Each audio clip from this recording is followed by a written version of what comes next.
आई, कॉलेजला जाणारी दीदी आणि दादा. एक दिवस घरातली ती मुलगी बापाला वैतकून म्हणती, बाबा काय हो नेहमी बाबा माझ्याच मागे कटकट कटकट कटकट, आईची कटकट तुमची कटकट. बाबा म्हणाले, काय झालं दीदी?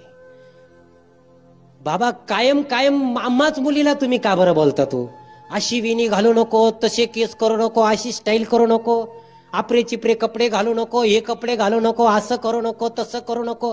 आम्हालाच का हो? या मैत्रिणी बरोबर फिरू नको, त्या मैत्रिणी बरोबर फिरू नको, हिच्या बरोबर राहू नको, घराच्या बाहेर जाऊ नको. आम्हा मुलींना का बरं? सगळ्या गोष्टीची अट आम्हा मुलींना का? दादाला का बरं नाही?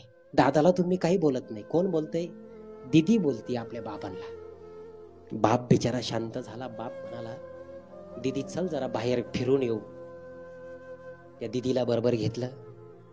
पेठीमधून जात असताना एक फॅब्रिकेशनचं दुकान लागलं आणि त्या बाबानं दीदीला दाखवलं, दीदी त्या फॅब्रिकेशनच्या दुकानाच्या बाहेर भला मोठा लोखंडाचा गंज पडलेला होता.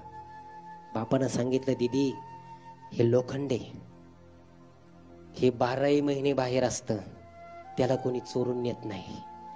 याचा भावात सुद्धा चढ उतार काही जास्त होत नाही. पावसाळ्यात सुद्धा हे बाहेरच असतं, हे काही जास्त गंजत नाही, याला कोणी चोरूनही नेत नाही, हे लोखंड आहे. दीदीला सांगत होते बाबा. पुढे गेल्यानंतर सोनाराच्या दुकानामध्ये नेलं. सोनाराला सांगितलं बाबांनी, सोनार दादा जरा हिरा दाखवता का? सोनाराने आतमधल्या रूम मध्ये गेला.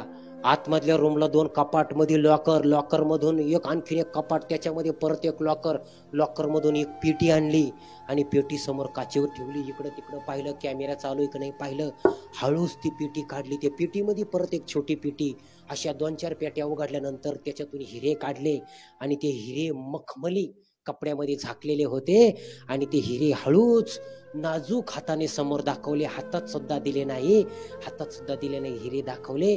आणि बोलता बोलता सोनार म्हणाला, हे फार मौल्यवान आहे, हिरे फार मौल्यवान आहे, याला जपून ठेवावं लागतं, लॉकरमध्ये ठेवावं लागतं, चोरांपासून जपून ठेवावं लागतं. याच्यावर छोटा जरी चर पडला ना, याचं मौल्य माती समान होतं, याचं मौल्य संपून जातं. जपून ठेवावं लागतं, मखमली कपड्याच्या आड लपून ठेवावं लागतं. हे सगळं ऐकल्यानंतर ते बाप बेटी घरी आली. ती पोरगी घरी आली.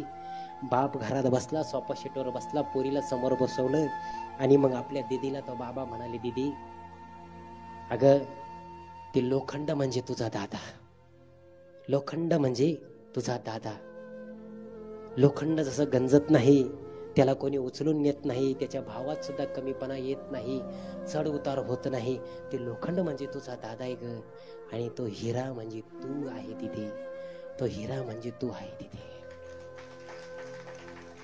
दीदी दीदी तुला जर आम्ही जपलं, तुला जर कपड्याच्या आड लपवलं, तुला जर घरात लपवलं, तर सांग ना आमचं काय चुकलं? अगं तू आमचा स्वाभिमान, तू आमचा प्राण, तू माझं नाक दिदे, तू माझं नाक हे दिदे. तुला जर आम्ही जपलं तर सांग ना आमचं काय चुकलं दिदी. म्हणून दिद्यांनो, तुम्हाला या तुमच्या भावाची हात जोडून विनंती, घरामध्ये आपला बाप आपली आई जर आपल्याला जपत असेल तर त्यांच्या जपण्याला जपा, त्यांच्या जपण्याला तुम्ही जपा. रागवू नका बापावर.